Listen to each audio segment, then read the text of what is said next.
The air was thick with tension the moment Karoline Leavitt stepped onto the stage, her confident stride radiating the kind of youthful boldness that both excites her supporters and infuriates her critics. The rally had been billed as another routine event, just another night of speeches, patriotic music, and sound bites crafted for tomorrow's headlines. But few in the audience knew they were about to witness a spark that would ignite a storm across American media. Karoline, never one to shy away from theatrics, began her remarks not by celebrating her own vision, but by tearing directly into Kash Patel, a former Trump advisor whose influence behind the scenes has long been debated in Washington. She leaned into the microphone and said with a smirk, "How can we trust a man to defend American interests when half the time he doesn't even sound like he believes in them? Patel wants to wrap himself in the flag, but deep down, he's serving someone else's playbook." The crowd erupted, some with cheers, others with audible gasps. It was a bold accusation, laced with both nationalism and personal sting. For many, it was clear. Karoline wasn't just critiquing policies. She was questioning his identity, his loyalty, and his Americanness. Journalists scribbled furiously, sensing the gravity of the moment. Social media lit up in real time. Hashtags pairing Leavitt versus Patel trended within minutes. Her words were clipped, shared, dissected. Some praising her courage, others condemning what they saw as thinly veiled xenophobia. The optics were undeniable. Here was a rising star in conservative politics taking aim at one of the movement's most recognizable insiders, and she wasn't holding back. Patel, watching from the wings, reportedly tightened his jaw but stayed seated. Those close to him later said they had never seen him so visibly enraged. Leavitt wasn't simply challenging his record. She was branding him as an outsider, an interloper in a battle for America's future. For her supporters, this was Karoline at her sharpest, unapologetic, fearless, and brutally direct. But for her detractors, it was reckless and dangerous, the kind of rhetoric that crossed an invisible line. By the time she finished her opening salvo, the narrative was set. This was not going to be an ordinary exchange of political ideas. It was shaping into something far darker, a personal feud that promised to consume headlines and test the boundaries of decency in American political theater. When Kash Patel finally rose from his chair and strode toward the podium, the room shifted. Cameras snapped into focus. Reporters leaned forward, and the energy in the hall thickened with anticipation. If Karoline Leavitt had intended to provoke him, she had succeeded beyond measure. Patel's face carried a rare mix of fury and composure. He looked like a man cornered, but one who knew the crowd was hungry for his response. He paused at the microphone, letting silence stretch just long enough to heighten the tension. Then, with a clipped and steady voice, he began. "Karoline, you've made a name for yourself by throwing insults, not by building solutions. You stand here waving the flag, but all you do is divide the very people you claim to represent. I don't need to prove my loyalty to this country to you or anyone else. I've served in government, I've defended the Constitution, and I'll continue to do so long after your sound bites fade from Twitter feeds." The words hit with precision, and for the first time that night, sections of the audience erupted in applause for him. Patel was not merely defending himself, he was reframing the attack as proof of Karoline's recklessness. He went further, leaning into the microphone with a tone sharpened by years of political combat. And let's be honest, questioning someone's identity, their very belonging in America, that isn't courage. That's desperation. The reaction was electric. Half the room roared with approval, the other half hissed with disapproval. Karoline supporters shouted back, chanting her name to drown out Patel's defenders. Security moved closer to the stage, sensing how quickly the atmosphere was spiraling into chaos. Journalists captured every second, already drafting headlines. Patel strikes back. Leavitt divides audience with nationalist jab. On social media, live streams exploded with commentary. Some viewers praised Patel for showing restraint and dignity, while others mocked him for looking shaken under Karoline's relentless fire. But behind the measured words, those who knew Patel closely recognized something else. He was rattled. Leavitt's comments had cut deeper than he wanted to admit. She had painted him as an outsider in a movement he had helped shape, and though he denied it with every syllable, the label stung. The night had transformed. What began as a rally was now morphing into a spectacle of personal animosity, where policy arguments were secondary and reputations hung in the balance. The audience knew it, the cameras knew it, and both Leavitt and Patel knew it too. This was no longer about ideas, it was war of identities, pride, and survival. Karoline Leavitt wasn't done. The smirk on her face widened as the crowd's noise settled into a tense buzz. She leaned forward, gripping the edge of the podium with both hands, and fired back with a voice dripping in sarcasm. "So that's it, Kash? You come here to play the victim? You talk about loyalty, about serving this country, but when the spotlight is on, you act like a scolded schoolboy. You say I divide people? Look around you. This country doesn't need hollow speeches. It needs leaders who aren't afraid to call things exactly as they are." She paused, letting her words sink in. Cameras zoomed on Patel's stiff expression. Then, with a theatrical wave of her hand, she added, "And let's be honest. When it comes to the big leagues, you're not in the same arena. You spent years clinging to the coattails of bigger names, pretending to matter. You're not a visionary, Kash. You're a footnote. A clown dressed in a suit, hoping someone mistakes you for the main act." The crowd gasped. Some laughed, others booed, and the tension broke into open chaos. Chants of "Karoline, Karoline" clashed with shouts of "Shame, shame" from Patel's defenders. The air vibrated with conflict, and the cameras captured every angle, broadcasting the meltdown in real time across the nation. Patel clenched his jaw, gripping the microphone so tightly his knuckles whitened. Leavitt, sensing blood, pressed on. "You accuse me of desperation, but you're the one who looks desperate tonight. Desperate to convince people you still matter. Desperate to erase the fact that your time in Washington ended with nothing but broken promises and fading relevance." The insult landed like a blade. Patel's supporters shouted for him to respond, while Karoline's fans roared louder, drowning them out. For those watching at home, the spectacle was more than a political skirmish. It was pure theater, a clash of pride and ego dressed in the language of patriotism. Journalists scrambled to type their breaking news alerts. Headlines were already forming. "Leavitt labels Patel a clown. Chaos at the podium." On social media, clips were uploaded instantly, generating millions of views within minutes. Hashtags trended, memes appeared, and debates ignited in living rooms and comment sections alike. For Karoline, it was a calculated gamble. Push Patel so far he would either crumble or lash out. Either outcome, she knew, would cement her dominance in the eyes of her supporters. And for Patel, the pressure was reaching unbearable levels.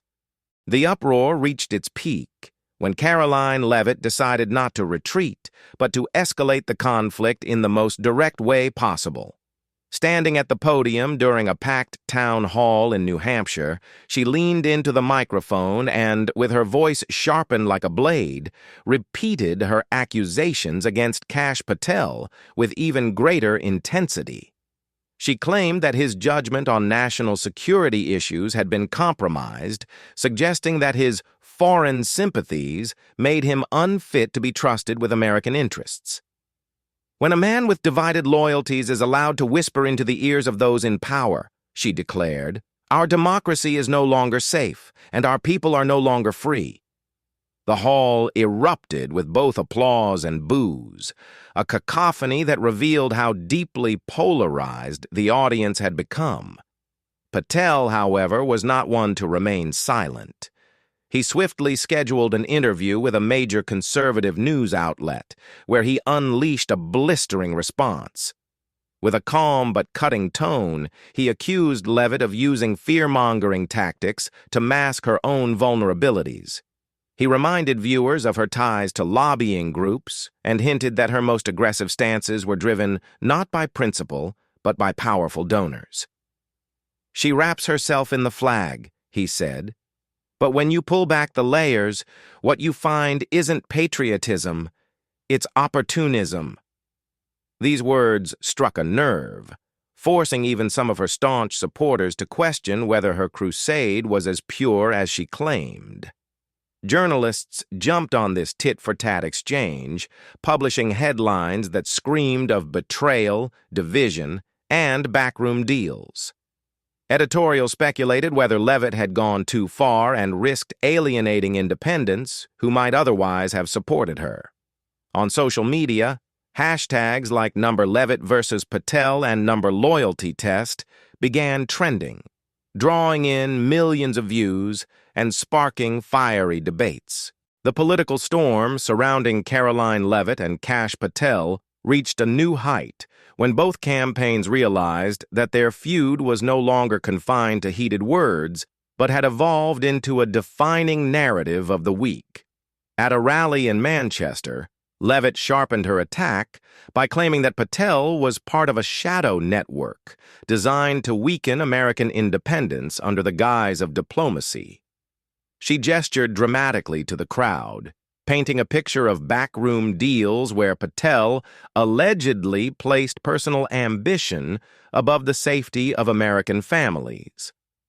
"When loyalty becomes negotiable," she thundered, "then freedom becomes fragile."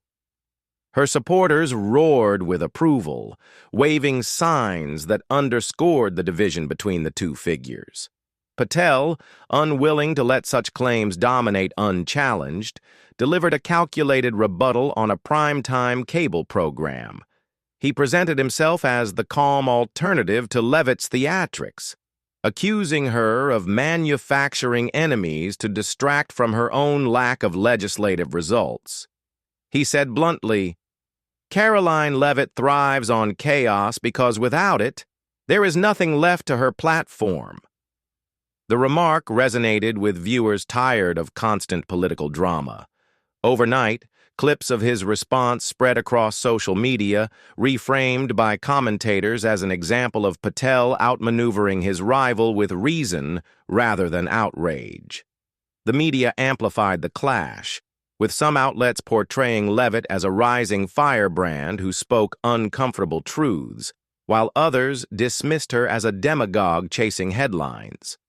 Patel's defenders highlighted his experience and his ability to withstand provocation, contrasting it with what they described as Leavitt's reckless ambition. Online, hashtags multiplied. #Chaos Candidate became a weapon against Leavitt, while #Expose Patel kept her supporters energized. The battle was no longer about facts or policy. It had morphed into a contest of identities, who represented true American values and who was merely posturing for power. As the confrontation deepened, commentators began asking whether Karoline Leavitt's relentless assault was building her brand or slowly destroying it. On one hand, her fiery rhetoric struck a chord with voters who felt ignored by polished establishment figures. They saw in her defiance a kind of authenticity, an unfiltered willingness to say what others dared not. Yet on the other hand, critics argued that her strategy was reckless, turning serious debates into shouting matches and undermining the very credibility she sought to build. It was in this environment that Kash Patel chose his next move carefully, understanding that perception, not policy, would decide the battle. Patel's campaign unveiled a series of ads that cast Leavitt as an opportunist willing to trade national unity for personal gain. The imagery was stark: storm clouds, broken flags, and a voiceover declaring that chaos is not leadership. Within hours of airing, the ads sparked furious discussion online.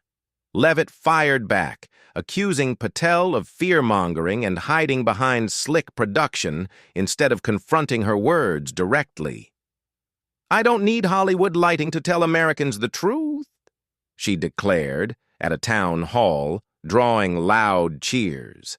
Meanwhile, journalists seized on the spectacle, amplifying the drama as ratings soared. Primetime panels dissected every phrase, every gesture, treating the feud like a heavyweight fight. Hashtags surged again, some mocking Patel as too scripted, others deriding Leavitt as a chaos candidate. The public seemed split down the middle, those who admired Patel's calm pragmatism and those who preferred Leavitt's fiery unpredictability. Beneath the noise, however, one thing became clear. This clash had transcended personal insult. It had become symbolic of two competing visions for America's political future, one grounded in stability and gradual reform, the other fueled by anger and disruption. The nation wasn't just watching a feud, it was witnessing a rehearsal for the larger battles that could define the next election cycle. By the time the cameras shifted back to the Capitol steps, the tension between Karoline Leavitt and Kash Patel had grown into a symbol of America's fractured political soul. Crowds outside carried signs both in support and in protest, while pundits inside the Beltway whispered about how long either figure could sustain this kind of public warfare. Leavitt, never one to step back, stood before microphones and doubled down. "You call me reckless? I call you a coward hiding behind bureaucracy?" she thundered, her voice echoing through the marble halls. Reporters scribbled furiously, knowing her words would lead every evening broadcast. Patel, choosing measured precision over raw fire, responded with a smirk that carried just enough contempt to sting. "Leadership isn't about who can shout louder," he told a CNN anchor later that evening. "It's about who can build trust and protect this nation." His calm tone was a deliberate contrast to Leavitt's fury, setting the stage for a debate over temperament as much as policy. The nation, caught between fire and ice, leaned closer to the screen. Yet behind the drama, strategists whispered that neither side could claim a clean victory. Each was bruised, each elevated, and both now locked in a rivalry that promised to outlast a single news cycle. Memes flooded social media, late-night comedians feasted on sound bites, and voters argued across kitchen tables. Some saw Leavitt as the embodiment of raw honesty, others viewed Patel as the last adult in the room. Both reputations had been reshaped under the spotlight, and both careers forever altered. As the broadcast drew to a close, one question remained. Was America watching the birth of its next political star, or the unraveling of one? Only time would tell. But one thing was certain. Conflict had once again proven to be the fuel of modern politics, and Leavitt versus Patel was the latest chapter in a story that refuses to end quietly.